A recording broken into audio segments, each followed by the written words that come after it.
do you believe that he deserves more money than the Amaris, than all these guys coming up? Julio's looking for a new deal. Do you believe he should be the number one paid wide receiver in the NFL?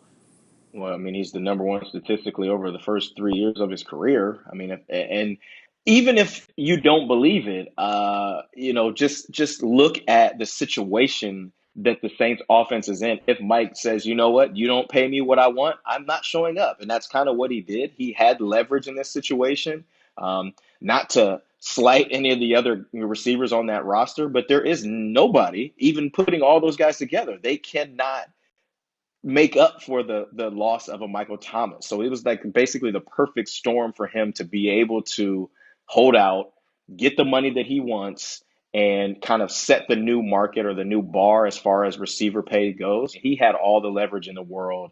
Those other guys on the roster are good complementary pieces to a guy that is a superstar like Mike.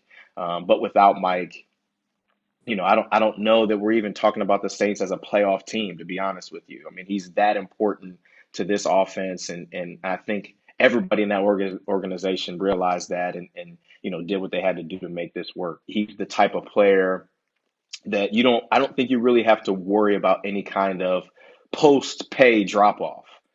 He's a guy that is very, very tireless in his preparation. He's fanatical about football. And he's a guy that is very kind of meatheady as far as how he works, how he prepares, and I don't see him being one of those guys that gets money and then turns into a completely different player in person. I think he's going to be the same guy because it means that much to him. Where do you see the Saints doing this year? What's the record? What's the prediction? I see this team probably as a 12-4, 13-3 team again. I mean, they are that good. It's just a matter of going out and doing what you have to do, taking care of obviously home field first, and always winning the games that you're supposed to win, and maybe winning a game or two that you're not playing as well as you had hoped.